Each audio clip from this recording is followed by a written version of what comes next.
morning, everybody. I'm excited to welcome you to Stride's virtual office hours. We have not had an office hours in about 4 weeks, so I'm so happy we are reconnecting. We have some current clients on the call, as well as those of you interested in the topic today. For those of you that don't know me, my name is Russell Benaroya, and I am one of the 4 partners at Stride. And if there's some background noise and you can put it on mute, that would be awesome. I am not militant about like forcing you to put it on mute, but I think it'd be respectful for everybody, so thanks. As I said, my name is Russell Benaroya. I'm one of the 4 partners at Stride. As many of you know, Stride is a full-service outsourced back office bookkeeping and accounting firm. So we're servicing hundreds of clients around the US. And our commitment in the business is really to ensure accuracy and timeliness of data, because we know that within your information, within your books is a story to help you drive growth. And we believe our job is to help you unlock that story.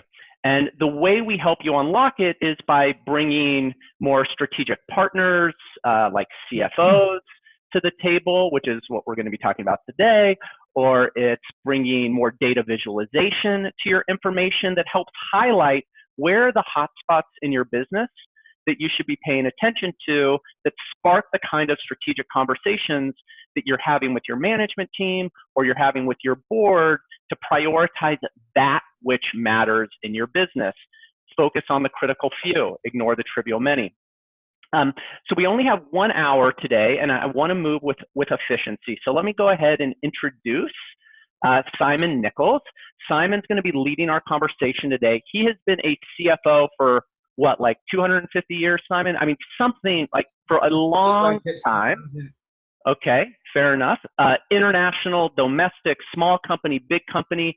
And what has impressed me about Simon, and I know this because he is working with a few of our clients, is that he has identified a number of patterns over the years that he best summarizes into this concept of your 5 metrics, the 5 metrics discussion. Couple of things. This is supposed to be fun. This is informal. This isn't some one-to-many, you can't engage with us, I'm putting you on auto mute. I wanted to keep this purposefully small so that you could ask questions and you could engage. And I want to make this a really meaningful hour for you without just having us drone on and present. So with that, let me stop right there. And Simon, pass it over to you. We are sharing the presentation right now. So if you're having technical difficulty and you don't see the presentation, let me know. But otherwise, we will get started. Great, thanks, Russell, and welcome everybody. We will dive straight in. Perhaps we've got a fair amount to cover this morning, but hopefully we'll get through it in an efficient way.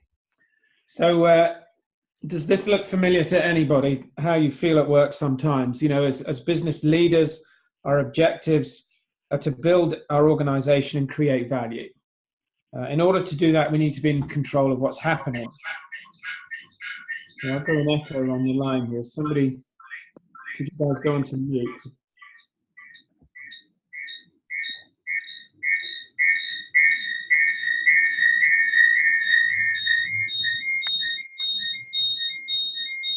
Russell, I'm not sure where that's coming from. Okay, seems to be okay now. So as I was saying, we need to be in control of what's happening. And sometimes, you know, there's so much happening at once that it's hard to maintain that control. You can, you know, it can feel a bit like spinning plates at times, frantically jumping from one issue to another to prevent those issues from becoming disasters. What I'm going to try and do today is to dig underneath what really drives value in business and how we can focus on the key issues to avoid feeling like the guy in this picture and actually deliver maximum value for the stakeholders, shareholders, owners of our businesses.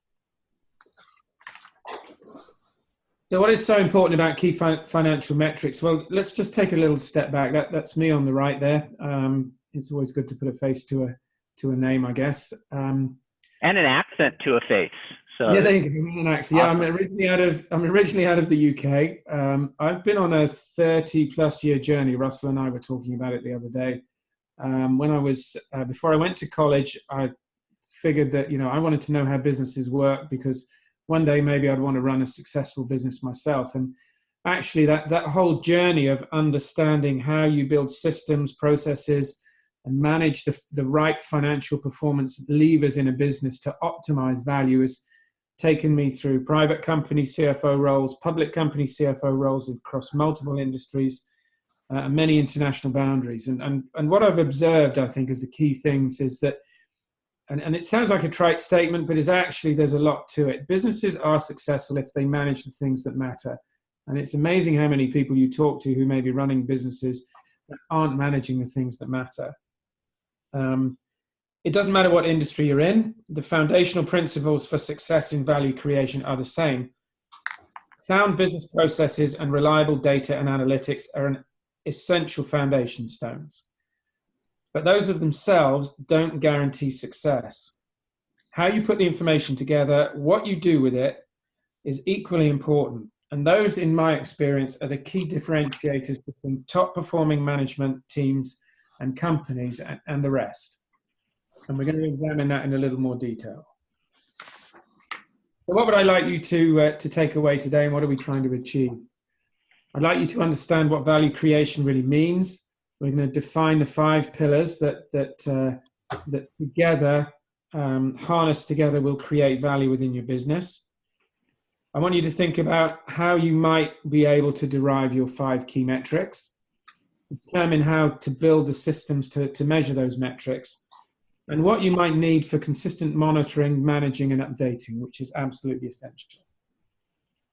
I'm going to take a little pause there. Are there any questions from anybody before I go on? No? Okay. Everyone waiting with bated breath. So what is value creation? My definition here is delivering sustainable, superior returns to all stakeholders in your business over the long term, which I would say is a minimum 5-year cycle. And Apple is probably one of the best examples of a company that is delivering and has delivered consistently superior returns to all their stakeholders. They're managing the things that matter, and they're delivering. From a customer perspective, in any business, you need to retain and you need to have happy customers. If you're generating value for your customers, then that will generate value for your business. And a lot of people don't start there.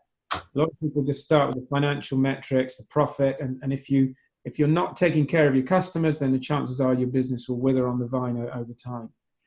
You need employees who are actively engaged in the business, driving the business forward, that have the right perspective on what they need to do within their roles and how that contributes to value. And that means sharing the right information with them at the right time, and also rewarding them effectively. You need suppliers who want to do business with you. The best businesses I've seen have got great relationships with their supply chain. That means if there are any hiccups, there will inevitably be hiccups in the business cycle, then your vendors will be there to help you. And your shareholders, that means if you can put all that together, your shareholders will be getting excess returns consistently in a well-run business with a management team that they trust and that's got its finger on the pulse, so they'll support you.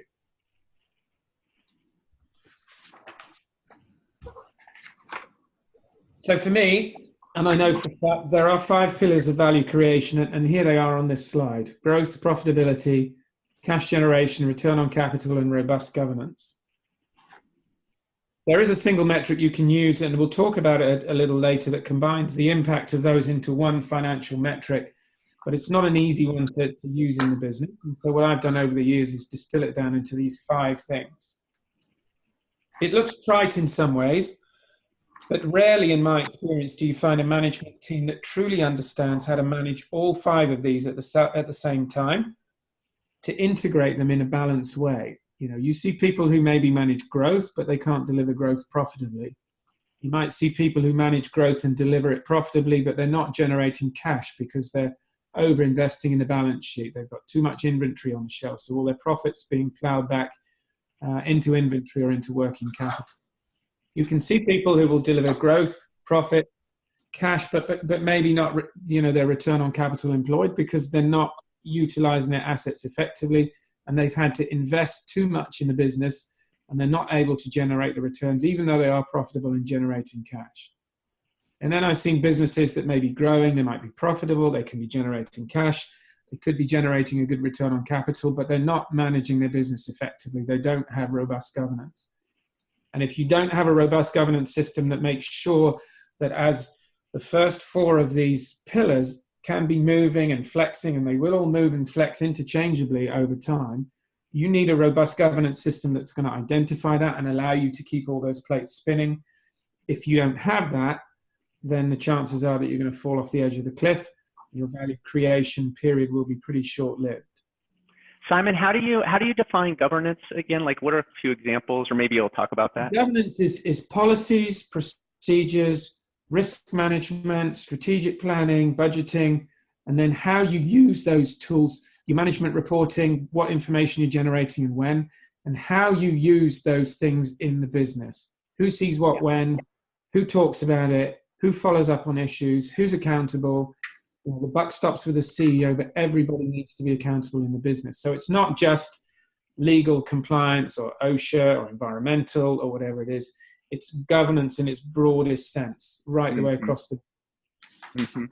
Okay. And as I say here, you know, I've seen businesses will never create value over the long term unless they can deliver on all those 5 pillars. Every business performance issue I've ever seen can be seen through this lens. It may not be a financial issue of itself, but it will come out as a financial impact. You may then need to go back down into what I would call the value drivers, the things that are really causing your issue to get back on the value creation trail. And as I've tried to demonstrate there, you know, a business that's weak in any one area or more than one area really won't thrive over the long term. So that's all quite a significant amount of information to take in. So where do you start? For me, it's about asking yourself within each of those pillars, are you set up for success? And you see down under number 5, do you know what good looks like? That's really a good question to ask in a business. Do you know what good looks like in your industry for growth, profits, cash, return on capital employed? Growth. Participating in markets that have structural growth is a key tenet of value creation. It's difficult to create value sustainable if you're not in markets that are growing. Do you know how to deliver that growth? Have you got the right technology roadmap? Do you have the right customer information? Do you have the right contacts in the industry? Do you have the right people in business development who can have the right contacts who will deliver that growth for you? From a profitability perspective, what's your cost profile? Do you know what good looks like in costs? Do you know what industry best cost profiles look like for your business? And underneath that, you know, do you have the right capabilities and resources to deliver industry leading levels of profitability? How good's your management team? What training have you got in place? What succession planning do you have? Moving to cash flow. Do you know how to convert profits to cash? Are you tying up cash in working capital? Are you over investing in fixed assets so you don't have the right level of asset utilization to deliver cash? Do you know what good cash flow delivery is like in your industry? Should it be 100% of profits? Should it be 80% of profit? Should it be 110% of profit, and why? And finally, return on capital employed. Do the people in your business who control those assets understand the level of return needed and how they should deliver it? And this is really important in asset-intensive industries. So I've worked in the aerospace industry for 10 years. I was in the building materials industry for 10 years. Those are asset-heavy businesses, and you need to have good capital expenditure processes. People need to understand how to generate business cases. In any business, if you're doing an acquisition, you need to understand the return that you need to generate from an acquisition and how you're going to do it. And then you can set the metrics around that to deliver it and make sure that you're delivering value into your business. And that really takes us into the governance. So first of all, you know, as I've said, do you know what good looks like? It's critical that the right information flows to the right people at the right time. And that takes some thinking about, you know, and this is the balancing the plates kind of thing. This is the art of it. who needs what and when, and how can I generate it? They need to know what's happening in the business, and they need to be able to manage it effectively. Businesses that don't have the right information flow typically spend most of their time managing historical issues that have occurred that they don't know about until it's almost too late, and they finish up fighting fires every day. Businesses that have the right information flowing across the business manage, as I would say, towards the horizon. They're able to not worry about the day-to-day so much. They're looking at the horizon and managing forward. And all that's about governance as well. Do you have the right governance system in place, as Russell has asked? Risk management is a key thing. And as we come on to talk a little bit more about the metrics that you might want to apply in each of these areas, one of the really effective guides to this is asking yourself the question, what is it that is going to stop me from achieving my objectives of value creation? What are the top 5 things? Because right there will be the key to understanding the metrics that you need to measure, because those are the things that really matter to delivery of value in your business. Mm-hmm. And Simon, I'm going to butt in here for a second, and I'm not trying to out anybody on this call, but is anybody willing, you don't even have to say your name or company, but share maybe one of the pillars where you may be feeling some vulnerability right now, and why?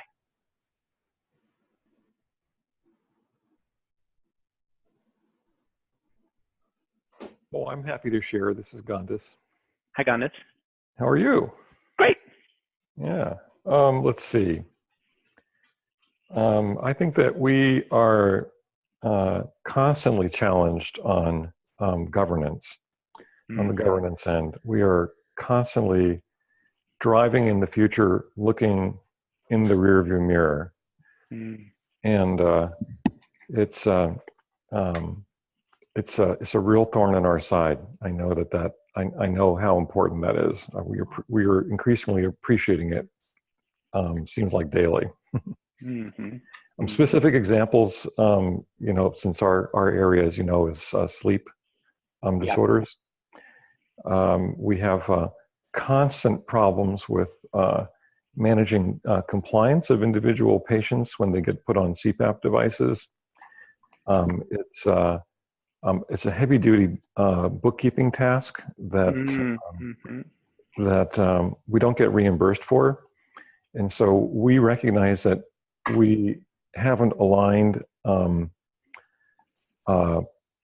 value generation properly, because we haven't kind of aligned stakeholders properly, because there are other maybe industries that may be able to take some of that load off our shoulders, that may actually have a better financial incentive than we do to maintain that that sort of onerous bookkeeping task of managing compliance. So that's a great example for me of where a better governance process might help in that regard. Yeah. Thanks for sharing, Gandis. Cool. Thank you. Thank you. Okay, that is a great example. Here's some other maybe examples of companies that have delivered value at one time or another, but have struggled. Maybe you guys could help us out from your perspective of saying, where did Enron struggle with any of these pillars? Governance. I think governance would be a good one. Yeah, and pressure to generate significant returns for their shareholders. I believe that was one of the things that drove the dysfunction and their lack of governance, and ultimately brought them down.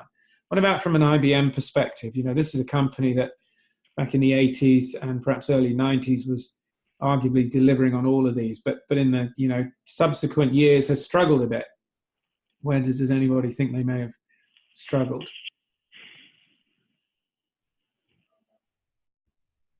Okay. Didn't get in the right market. Right, exactly. Didn't switch to the new market. Exactly. So their technology roadmap. So they struggled particularly with the PCs, didn't they? When laptops and personal computers started to come out, that was when they missed the boat. And then many other examples of companies who have done that. Motorola's a great one. Had some of the best ideas in communication in the whole of the 20th century, but somehow wasn't able to stay on the right growth path. How about Snapchat? Profitability, governance. Yeah. We've gone for growth and profitability. So we're looking for, maybe the first ones at their overall level of profitability. They had a very successful fundraising and they've struggled to both grow and to deliver the profits and returns to their shareholders. And I guess in, many of these cases, you could argue that probably more than two pillars might have been affected, but something will start. One of the pillars will start to crumble, and the rest will follow on. And how about Tesla? This is a great modern day example. Profitability, governance. Yeah. Yeah. Profitability and cash flow. They've got growth coming out of their ears. They've got a great product. Everybody wants it. But from a supply chain perspective, from a production perspective, from a profitability perspective, and from a cash flow perspective, they are really struggling. And that's why they're not creating value. If they could sort those things out, and maybe governance goes alongside with that, then you would see them at the top of the value creation tree for probably a long time. Simon, yeah. I'm not looking for you to give me a pass or make me feel like warm fuzzies here, but is it okay that a company isn't focused on every one of these 5 pillars equally at a given time? Like there's no time axis on this chart, right? So Right. It may be that, hey, cash flow is just it's a lower priority pillar for us right now as we focus on being in this really high growth market. And is that okay? Again, I said I'm not looking for a pass, but is it okay that we're emphasizing? I think the answer is always it depends. Yes, it can be okay, Sure. But with some of these internet companies, .com companies, it's fine to be investing right now, but it's on the expectation that you will deliver in the future. And that's probably a little bit of the Snapchat example, isn't it? It's okay to be focusing strongly on one because your business is in a particular state of evolution, but fundamentally at the end of the day you need to show a path to balance all of these effectively, otherwise you're not going to create value, and your investors have to believe that you're going to get there, otherwise you won't get the investment, and you will be on a significant risk of disappointing them if you don't deliver. Because we are valued on the present value of discounted future cash flows. Exactly right. Yes. Exactly right. I got it. Yeah. Okay. Let's keep moving here. So this is where the rubber really hits the road. What metrics do you need? And I'm going to set out some of the metrics you might be wanting to think about. Each solution from a value creation perspective is different in each company. If you're a medical device company or a SaaS company or a services company or a manufacturing company, this is going to look different. And also, Russell just gave a great example of you might be in different stages of evolution. So actually the metrics for this year might be different to the ones that you might next year and the year after as your key metrics. So from a growth perspective, what is it that drives revenue? Do you need market stats? Is it pipeline that you need? Is it number of customer bids? Is it conversion ratios for the number of orders that you've won? Is it simply revenue growth?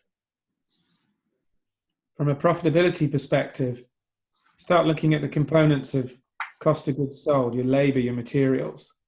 If you're a manufacturer, what are the components in your overheads? Is that what's crippling you?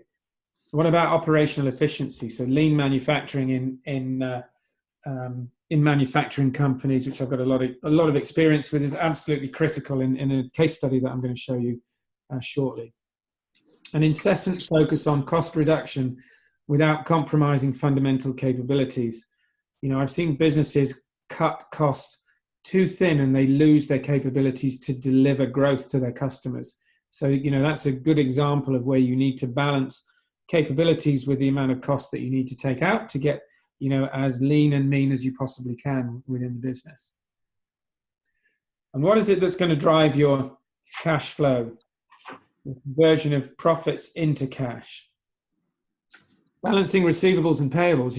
I've spent a lot of time working in the UK, a lot of time working in the US. I would say that one of the traits that you have in the US is people are very proud that they pay their suppliers on time, their vendors on time within 30 days. And yet most companies I've been in probably take between 45 and 60 days to collect their receivables. And that means they're basically funding their supply chain. So, quite a simple fix sometimes is to look at, okay, if we're collecting receivables in 60 days, we should be paying our payables in 60 days. And you see, once you balance those two things up, your level of working capital required in the business reduces quite significantly, and it generates a lot of free cash flow. So managing that working capital balance is really quite important. Effective tax planning, that's not tax avoidance, but using the tax rules to your advantage can generate a lot of cash. And again, I've been in CFO roles where our tax function has actually generated a huge amount of value for the business and saved a lot of cash. Planning your major capital investments. So if you have a decent strategic plan in place, decent budgeting in place, when your capital investments are going to be needed, you can actually plan those into your cash flow effectively to optimize your overall cash flow over the cycle of the business. And then operational efficiency initiatives.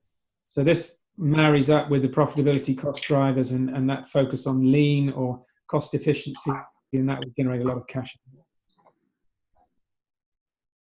From a return on capital perspective, we'll talk just a little bit about this.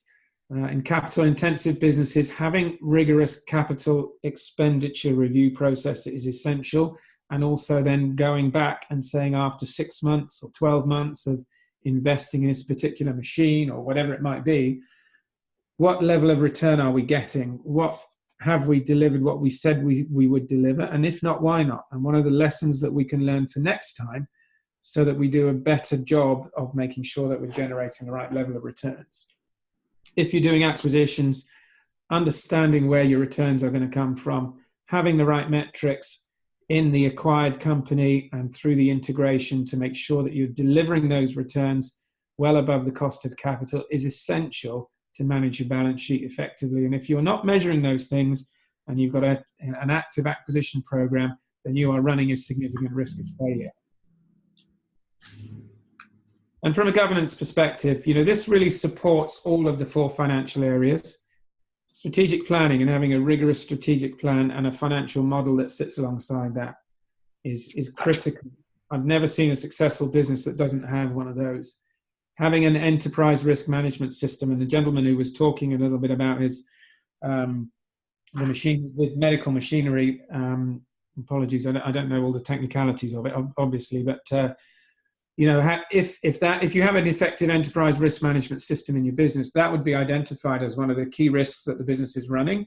And that would then spawn a discussion of, okay, well, what are we going to do about this? Who's going to do it? What are the targets that we need to deliver to stop us having the issues that we've got with something like that affecting the performance of our business?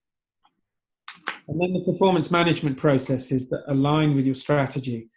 So if you know your vision of what you're trying to achieve, your objectives, you've got a financial plan, you've got an annual budget, you know what the risks are to delivering that budget, you know the 5 areas you really need to focus in on, then you can derive the information that gives you meaningful information about how the business is performing against the key things that are going to matter to delivery of the strategy. And all of the other 3,000 metrics that you might have in the business, they may be important somewhere, but right now it's those 5 things that you need to be concentrating on, because that's what's going to make the difference. And a lot of people spend a lot of time in the weeds on things that don't really matter, because the executive team, and particularly the CFO and the CFO, haven't really thought through properly, what is it that's going to make a difference in my business and what should I be managing? So as I've said, the balance of metrics is going to vary by business. It rarely exceeds 5 KPIs. We can't deal with too much as business leaders.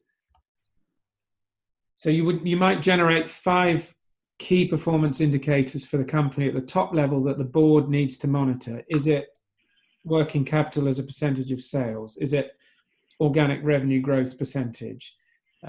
Is it cash conversion? 5 things that the board will focus in on. They will then have a lot of supporting information and data that sits below that, but it's those 5 things that really matter. Within each department, if I'm in operations and lean is a key element, then my lean team will have their own 5 key metrics that will say, okay, these are the things that we're measuring. Equally, they could have, subordinate metrics that sit below that, but they will probably have 5 things. If I can get these 5 things right, I know that my lean strategy and my lean objectives will be met. And you can cascade that all the way down through the business for as far as individuals. I've seen individual annual objectives that people have that part of their incentive is based on. But those all need to align to what's happening at board level and strategically within the business. That's what value creation is. Simon, I look at this as a part of governance, is putting the systems in place so that when KPIs are established, that there is a method to engage the rest of the organization in a term that I call WOG, wisdom of the group. Like, let the other people, smart people that you hired in the company, help formulate what are their relevant KPIs to manage in service to that which the company has said is critical. Meaning every person in the organization should know that what they are working on, how what they are working on ties to what leadership has said are the critical things that matter. That disconnect creates entropy in an organization, and what should otherwise be energy to move a business forward usually results in entropy, because what leadership is managing is different from what the team believes they are accountable for. That's absolutely right, Russell. Yeah. And I've flipped back to the previous slide. You look at the 3rd bullet under governance. That's what performance management is all about. And I said in my slide on the definition of value creation, employees was, I think, number 2 on that slide. You need to engage your employees. You can't do this from the CEO's chair or the CFO's chair. You need to give people the information to be able to manage the business effectively. And I got a fantastic slide on another value creation presentation that I did some years ago on empowerment, where it's a picture of a piece of music, but it has no notes on it. It has the time for the music, the key that you need to play each bar in, the beats per second, the pace that you should play, and a number of things. And that's my definition of empowerment. You need to give your employees, your team, the framework that they need to work within, but then let them go play. Let them at it. Let them feel involved. Give them the right perspective. Give them the information they need. Then you will have engaged, proactive employees who are aligned with what you're trying to deliver at the top. Reward them effectively. Everybody gets to play on a great team and really enjoy what they're doing, and be paid for it. So yeah, alignment, absolutely key. If you as the CFO have all the metrics and you leave them in your top drawer, business will probably fail. Nobody knows what's going on. Nobody's got the right perspective. If you can give people the right perspective right from the board down to the shop floor level and align that around a common vision and strategy, manage it effectively, then you're on the path to success. And like I've said, this is applicable in any industry. You just need to understand the industry, and as a finance professional, which I guess most people on the call are, you need to understand your business and what really drives value. You need to understand how it all fits together and how you derive the solution that fits best for your circumstances. And that is true commercial value add in the finance function. And I've seen it work. I've been part of it myself. I'd like to think I'd led a bit of it at times. I've also been in some very difficult situations where it's been almost impossible to get there. But when it happens, it's like playing on one of the best football teams you could ever play on. Everybody just enjoys what they're doing, and it all comes very easily. Any questions or comments at that stage before we get into a little case study of something where we were successful?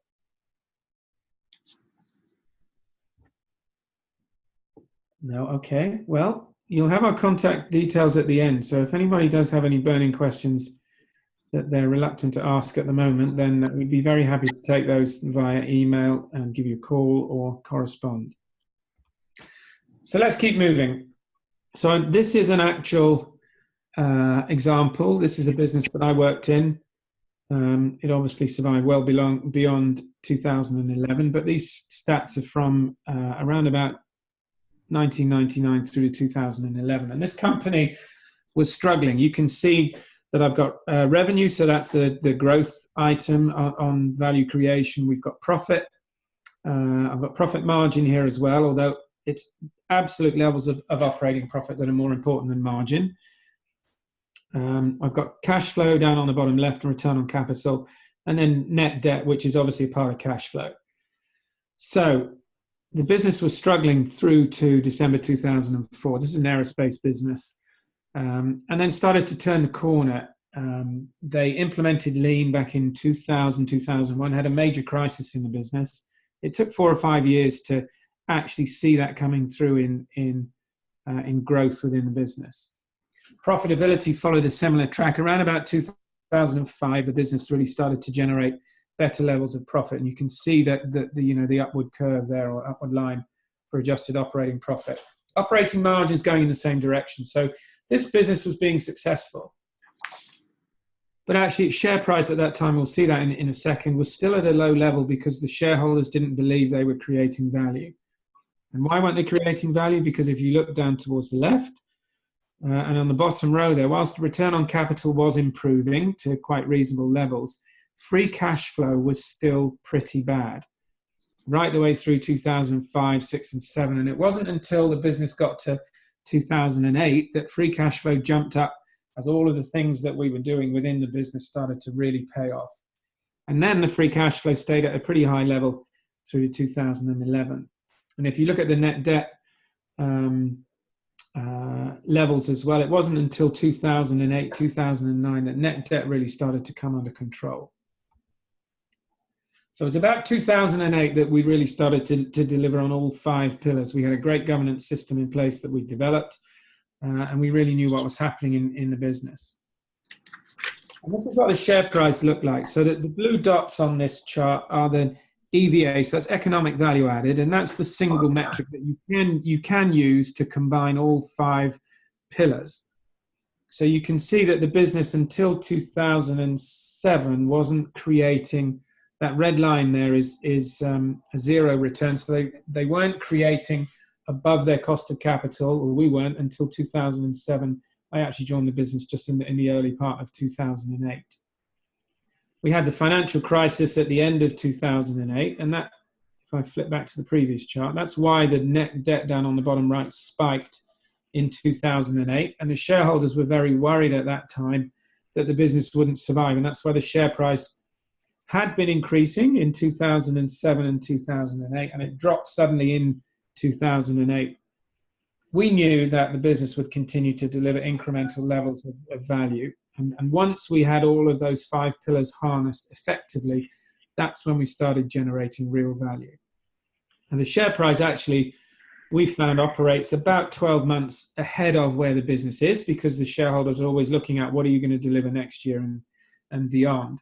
So actually the fact that the share price was increasing in 2007 really meant the shareholders were anticipating success from 2008, which correlates exactly with what we were seeing in the metrics in the business itself.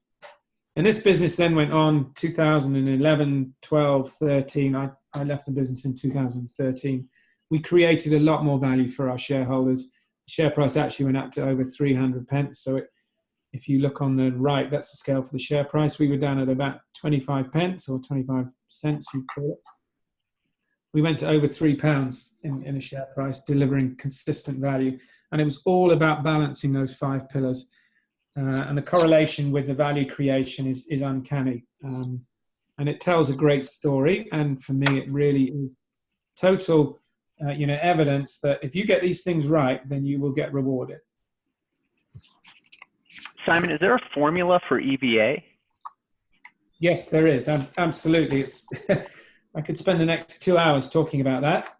Okay, that's okay. I think it's really beyond the scope of it. It's basically after-tax profit less a capital charge on your net total assets. So if you've invested $100 million in a business and you have a 9% cost of capital, that means you need to generate 9 million. So that's 9% of 100 million. So you need to generate 9 million in post-tax profit to be positive from an EVA perspective. You're adding value for your shareholders. I see. Okay. It's a great metric for strategic planning and portfolio management. It's not such a good metric for managing day to day, which is why I've split it down into the 5 pillars that we've been talking about. Makes sense. Okay, so from our perspective in this aerospace business, 5 areas that we were looking at were, from a growth perspective, winning new business in growing markets. We had programs with Boeing, programs with Boeing's major suppliers. It was essential that we win new business in growing markets, and the large commercial aircraft market was the market that we were exposed to, and it was growing, and we were really good at winning new business in that market. So a big tick in the growth box. We had a very rigorous lean manufacturing program with an incessant focus on cost reduction. So the board would look at lean stats for the business at every board meeting. We managed to reduce our working capital levels by 50% using lean to drive down inventory, and that balancing up receivables and payables generated about $50 million for us in cash flow over a period of about 12 months. And then we weren't a design business, so we were what's called a build to print business. So we needed to sweat our assets really hard. So we needed to make sure if we were investing in a new machine for a new program that we got the return that we should get. So we had a very rigorous capital expenditure process and post capital expenditure reviews. And then we were acquiring businesses. We knew how to run a business effectively because we were a good management team. When we went and looked at an aerospace company to acquire, we knew how it would have fit with our business. We knew how we could generate value. We knew how the current management weren't managing it effectively. We knew what we needed to do to generate the right levels of value. So we would look at those acquisition metrics. And we back that up with a rigorous strategic planning process, systematic enterprise risk management, and performance management. People were accountable in the business.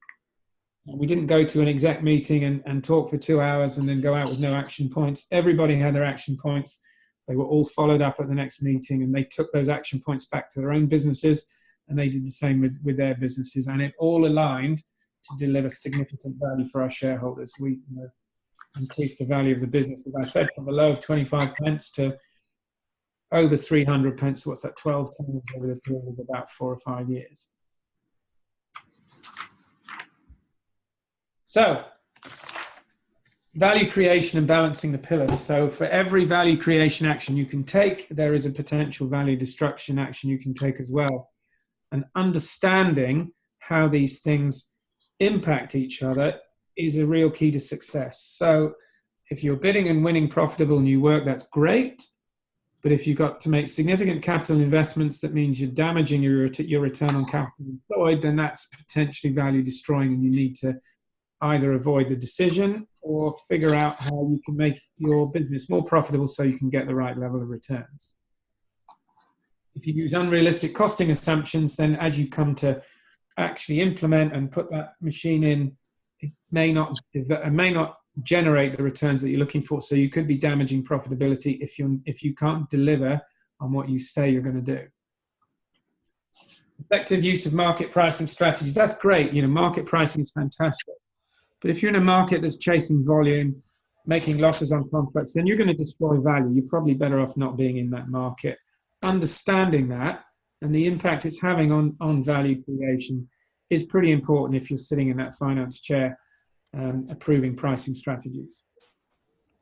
Lean is great. I've talked about lean. It's a fantastic tool to generate cost efficiency and drive cash flow. But and I've seen this as well. If you're in a business where you save 10% of the effort on doing something through lean, so 10% of your labor becomes available, and you don't take that cost out of the business, then those people just get lost elsewhere. They get redeployed. Lean is great if you actually take the costs out, or the best way of doing it is in a growth market where you can do 10% more with the same number of people. Quality and on-time delivery. So great quality, customers getting their product on time, that is a real value driver in a business, for sure, particularly in a manufacturing business. But if you are compromising because you've got excess costs, you've got too much scrap and wastage, you've got too much inventory sitting in your warehouse to ensure that you can deliver to your customer on time, or you're having to overinvest in driving the processes behind your on-time delivery, then you could be destroying value because you're investing too much. Inventory reduction, great to take your inventory down by 20%, but if you take it down and you haven't then got the product that your customer needs, so you're compromising your on-time delivery, then you could be screwing up your growth pillar. So you need to be effective in understanding how you can reduce your inventory effectively, so generate more cash without compromising your growth pillar.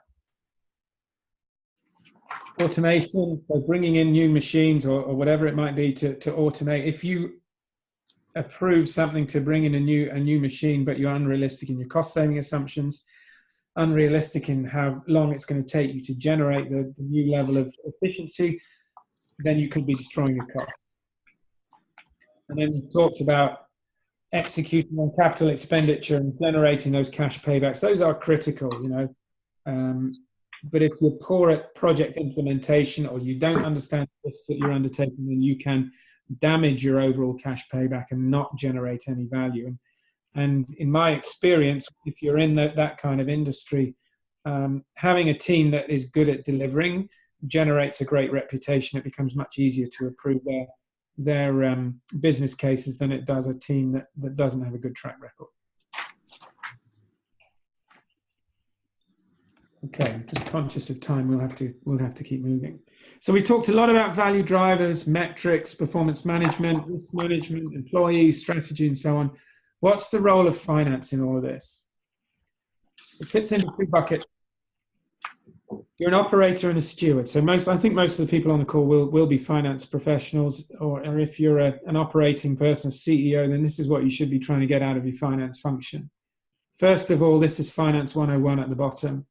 They need to provide funding. They need to be the conscience of the business. They need to be seen to be doing the right thing. They need to oversee legal and regulatory compliance. It's how we're trained as finance people, and it's what we should do. We need to deliver effective finance processes and reporting. We need to delegate and communicate effectively. We need to drive effective performance management and hold the business to account.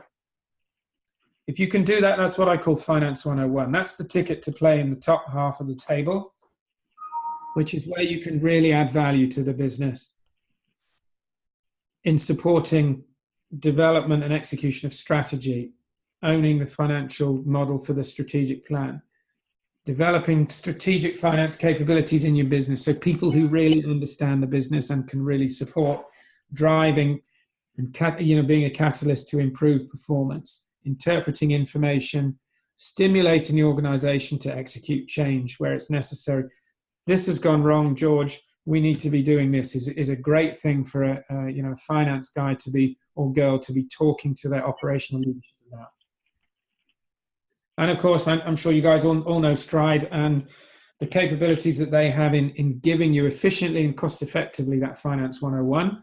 And then here at Weir-TS, I lead the element of our practice that really tries to operate within that value add area. And the thing that I love about Stride is the capabilities that they have to create that sound foundation of Finance 101, because you can't really add value unless you've got that right.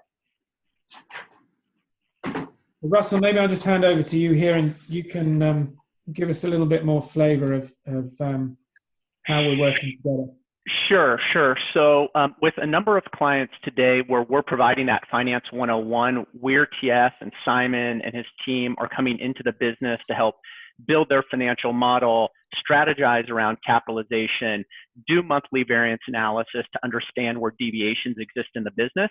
But listen, it's all, you know, if there's garbage in, it's garbage out. So what's really, really important, again, whether Stride does this for you or somebody else, is that the quality of the information coming in, the timeliness of the output of that information is in fact actionable.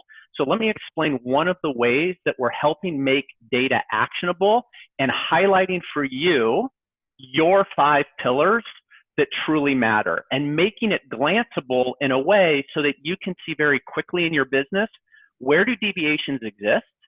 What kind of actions should I take? And how do I make that transparent for everybody in the organization, including my investors? Next slide. Simon, next slide. I don't control the slides. Okay, awesome. Sorry, awesome. So one of the projects that we're working on right now, I'm going to show you the output of the effort, is something that we're calling a board reporting service.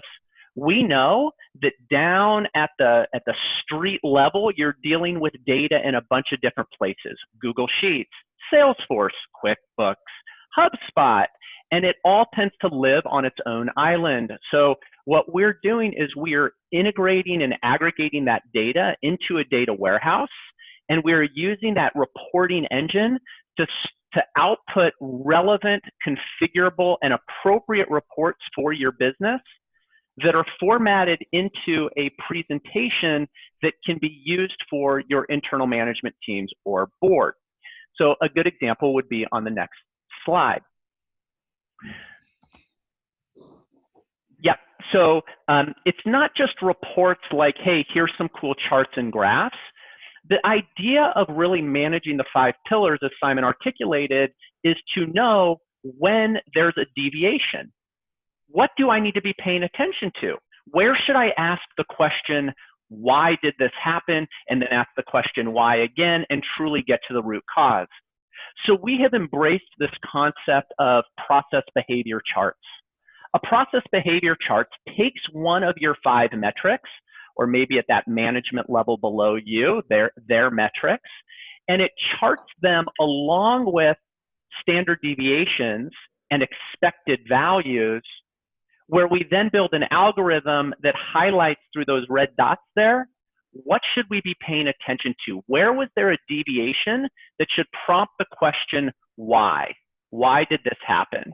And we believe that if we can deliver for our clients this suite of process behavior charts for the metrics that matter for them, it starts taking what otherwise has been seen as, again, as Simon said, just finance 101, and supercharges the ability for somebody like Simon in the business to be that strategist and catalyst for the things that matter. Next slide. So in fact, we are building the product. So here's an example. Again, like, you know, we're still working on some things, but here's an example of some cash flow related metrics: cash on hand, operating cash flow, how many months of runway do I have? And again, remember, all this data, when we sit in our role at Stride, we have access to this information, and we architect your chart of accounts so that we can pull this information efficiently. Next slide. Another example would be MRR. Now, this is classic, right? For those of you that operate subscription businesses, you're probably excited about subscription business, but at the same time, subscription businesses are super insidious, because you might see bookings grow, but you might see MRR, monthly recurring revenue, grow, but underneath that, customer acquisition costs, lifetime value, churn, those metrics that are sometimes hard to tease out, we bring to the surface and make it easy for you to manage and measure that metric. Next slide. And then I think this is probably the last one, but this is pipeline value. So we're also pulling from your CRM system where you're managing opportunities, and again, making transparent for you the data that's helping you grow your business. So I really want you to think about our work not as just doing the historical, but also setting it up for future making decisions. Next slide. Okay, Great. so I'll pass it back over to you, Simon. And I think the summary is, if you are interested in understanding a bit more what we're doing with the board reporting service, I'm happy to spend more time with you. We think this is going to be a powerful tool for our clients. Absolutely, and as Russell says, we're working actively on a couple of Stride clients right now on this to, really bring some value to what they're doing. So, I think hopefully, you understand now that value creation takes a lot of thought. Understanding what metrics to put together and understanding where value can be created in your business is absolutely essential. We can all create data and reports and reports. And a lot of time, if we don't really put some thought into why and what data is on those reports, then people can just get data that's irrelevant to them, and they won't look at any data, and therefore the things that matter can get missed. So if you can focus in on the value drivers, balancing the pillars and understanding the interactions between those, maximum 5 key metrics combined with excellence and governance, and that is essential. Just producing the metrics won't do it, as I said earlier on. What if you can combine metrics with excellence and governance, and that's when you'll really start to create value. Empowering and aligning your people, we had a great discussion around that, and I've seen that when it is harnessed in the right way, it is incredibly powerful, and that is a real key to success. Agree your improvement plans and what you need to do. Execute and hold people to account. And that's pretty much it. Terrific. So here's our contact information. Many of you probably already have it. We are more than happy to get on a call with you and spend some time understanding your business, pressing a few buttons to make sure that you're thinking about the 5 pillars. And to the extent that we can be of service, we are certainly open to doing that. But most important, the reason I wanted to bring Simon on the call today is to bridge what we all understand to be these critical pillars of finance that we should be measuring in the business, but sometimes it's hard. And again, I even have a corporate finance background. It's hard to know, hey, what should we be measuring now? And what is most critical to measure now? And if we're clear on that, our ability to keep our organization running tight with discipline and rigor is much greater, and that discipline typically yields the milestones that you're trying to execute. So Simon, thank you so much for joining today. If anybody has any last minute questions, happy to answer them. This is recorded, and I will have this up for download in probably the next 48 hours. Any questions, last comments, things you're interested in? Okay, rock and roll. Everybody have a terrific day. Simon, thank you again. Signing off on our virtual office hour. Okay, have a good day, everybody.